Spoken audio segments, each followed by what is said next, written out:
Brian Griese. Okay. He was an announcer, All and right. his connection to ESPN is interesting. But I'm going to put that aside for a second. Okay. He's also a player, and Mike Shanahan drafted him, so he knows the system, and he's been groomed not only as a quarterback but as a leader by Kyle Shanahan's dad. Mike Shanahan. The Shanahans have had a tough time developing quarterbacks, but their most successful. I mean, Mike's most successful times, he had Gary Kubiak as his quarterback coach and then his offensive coordinator. Gary Kubiak was a player. It was Elway's backup. And so was Griese. Makes me feel like maybe Kyle hopes is grooming Griese to be his Kubiak because, he does have the greatest running back coach like ever. But Yeah. he's been really searching for a quarterback coach who can get some positive results. And so far, it seems like Griese had him last year with 2 quarterbacks. Right. I think that Coach Kubiak, if you're going to look at Coach Gibbs and Coach Turner as kind of the run outfit of the offense, then one would say that the lineage of the Shanahan offense would be the passing offense would be through Coach Kubiak, and Coach correct. Kubiak was in the room when Coach Shanahan went after Brian Griese to bring him in, so he knows the roots of the offense. I mean, let's be honest, this is a family affair. Right. It really is. This is all home cooking. They go with what they know. Right. Yeah. I know a guy. Right. Yeah. So hey, he's one of us. He's one of us. He's one of us. Oh, Brian. I drafted him from back in. You know what I'm saying? He's one of us. Yeah. So with that. Hey, is he a friend of mine or is he a friend of ours? I don't know. He's a friend of ours. He isn't made yet. Yeah. So, exactly. Yeah. So our thing is he's trying to get made, and so is his sons. That's why his sons came over. I think we have both of his sons on the staff right now. Clint and Clay, Kubiak. Clint and Clay. Yeah, are both here, and they are basically here for the past iteration of this offense to make sure what we do through the air gets taught, the ethos of the offense, how you're supposed to go through the progressions, also how Kyle has put wrinkles in.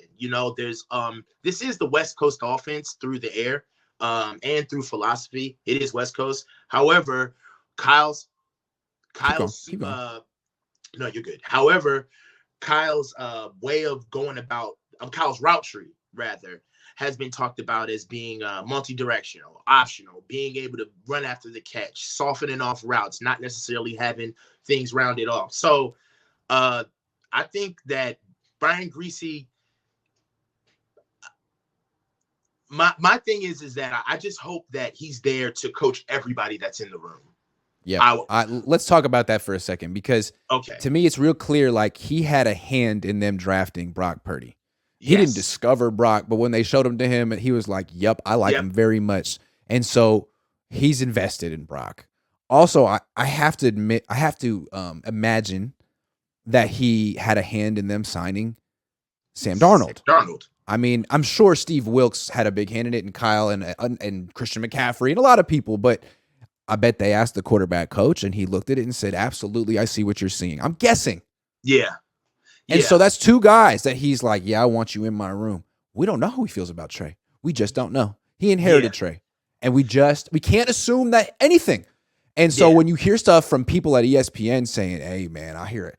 A guy I know that I trust about quarterback, guy I know I trust about quarterbacks saying Darnold could be the surprise of the league this year. It's like, oh, man, like, dude, is that how Griese feels? And like, what does he feel about Trey? Like, is he the reason that everyone thinks the Niners are down on Trey because he won't say anything nice? I mean, those are questions I have. The fact that he worked at ESPN is wild to me. I mean, the Niners have him and Lynch who have all these media connections. So anytime anyone at any of the like Fox or ESPN says something, I'm like, yeah, they got the media game full circle. Yeah. They got the media game full circle. They kill ants with sledgehammers. They're a little heavy-handed. They're a little heavy-handed when they want to put out a message, So yeah. I don't know that Brian Griese talks at all. It's just when his former partner in the booth starts saying stuff so specifically, I'm like, yeah, and he wasn't even.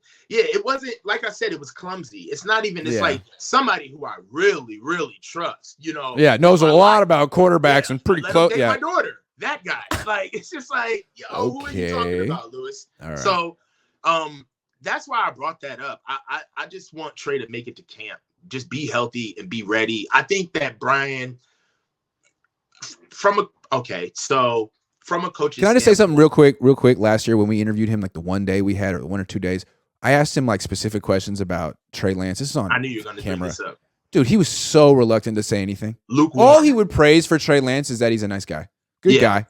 But honestly, I don't really know him. I'm just getting to know him. I don't really know. That's all he kept saying. I mean, he's a really good guy. I can say that he's a good guy. He wants to be good. He's working hard. That's all he would say. I mean, Kyle will go farther than that. Further. Well, and that's something that I'll do. Like, those who can't do, coach.